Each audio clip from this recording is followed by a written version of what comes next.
A ruína do apostador é um conceito matemático que envolve o risco de um apostador perder todo o seu capital ao jogar repetidamente um jogo de azar.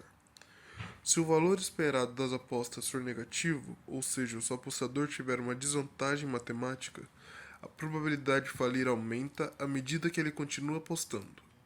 Isso ocorre devido às perdas acumuladas ao longo do tempo que acabam superando qualquer vantagem inicial que o apostador possa ter. A ideia por trás desse conceito é determinar a probabilidade de terminar com um certo saldo final após um número específico de testes.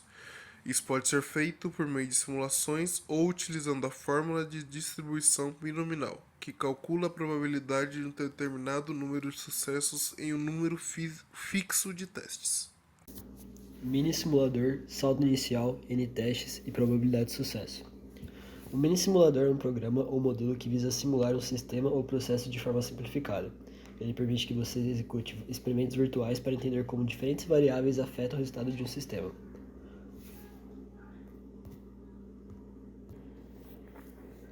Já com relação à probabilidade de sucesso, é a medida da chance de um evento desejado ocorrer durante um teste ou experimento. Ela geralmente é expressa como um valor entre 0 e 1, onde 0 significa que o evento nunca ocorrerá ou ficará muito próximo disso, e 1 significa que o evento sempre ocorrerá ou terá maior probabilidade. Por exemplo, se você estiver simulando o lançamento de uma moeda justa, a probabilidade de sucesso para obter cara pode ser de 0,5, já que é uma chance igual de obter cara ou coroa. Os N-testes se referem ao número de experimentos ou repetições que serão executadas no mini simulador. Geralmente os testes são repetidos várias vezes para obter uma visão mais precisa e robusta dos resultados. Portanto, como intenção e ao combinar esses elementos em um mini simulador, você pode executar uma série de testes para entender como diferentes configurações iniciais e probabilidade de sucesso afetam o resultado do sistema simulado.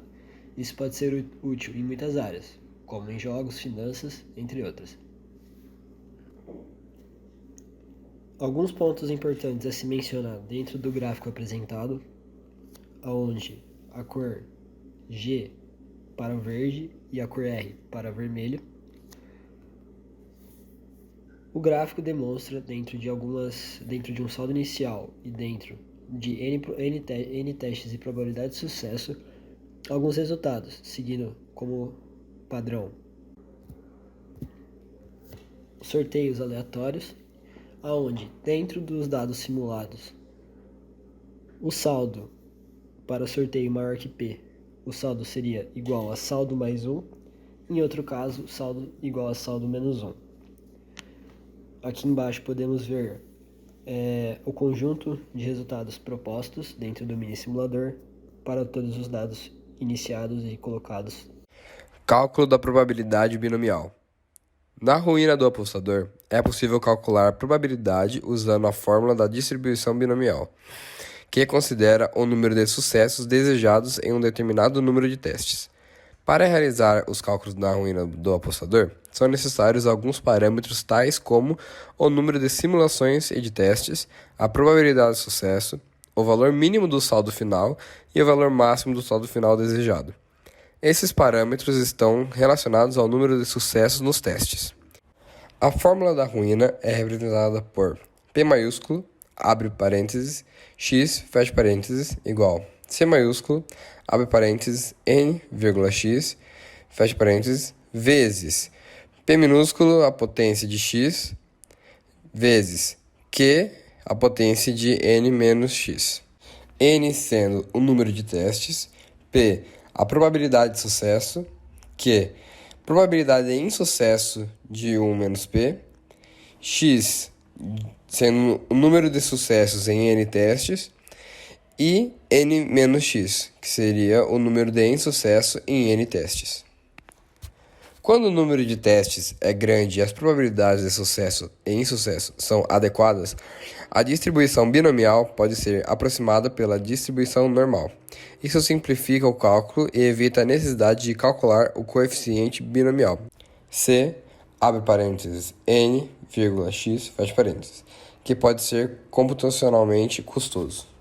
A partir desses parâmetros, é possível gerar gráficos com as simulações da ruína do apostador e calcular a probabilidade P a parênteses A menor ou igual a saldo final menor ou igual a B, fecha parênteses, usando a distribuição binomial aproximada pela normal. Também é possível calcular essa probabilidade contando os cenários favoráveis em relação ao total de cenários possíveis.